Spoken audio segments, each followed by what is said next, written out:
Let's talk about solo dates. I'm Colleen, born 1997. Kayo na bahala mag-compute. Never been in a relationship, situationship, MU, talking stage. It's complicated. No roster, walang nanligaw. Ano pa ba? Wala. Zero. NBSB. I'm sure madami yung kaspishi dito. Hi sis!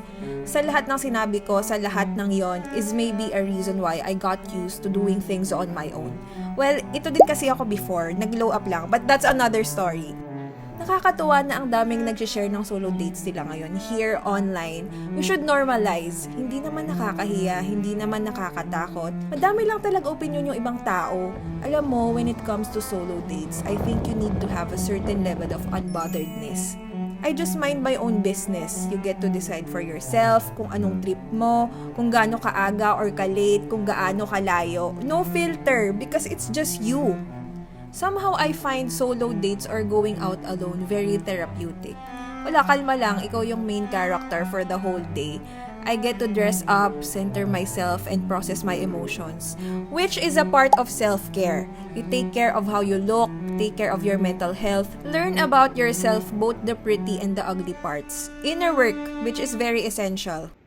Ito one time may girl na nagsabi sa akin, kala ko meron kang jowa, mukha ka kasing naaalagaan. Perfect, Gcash ka sa akin sis. Well, it would be nice to have someone taking care of you. Sino bang ayaw nun? But that statement alone, yung sinabi niya, goes to show that you can also do it yourself. Because I did it myself. The self-care and the self-love, sa isip-isip ko, someday, if ever I get into a relationship, I think ang non-negotiable ko talaga ang me time. I know me and you are still waiting, but for the meantime, enjoy your singleness and all its perks. Hindi tayo magpapaka-plastic. We will have our sad girl hours because I'm just a girl in the world. But hindi mo naman ikamamatay.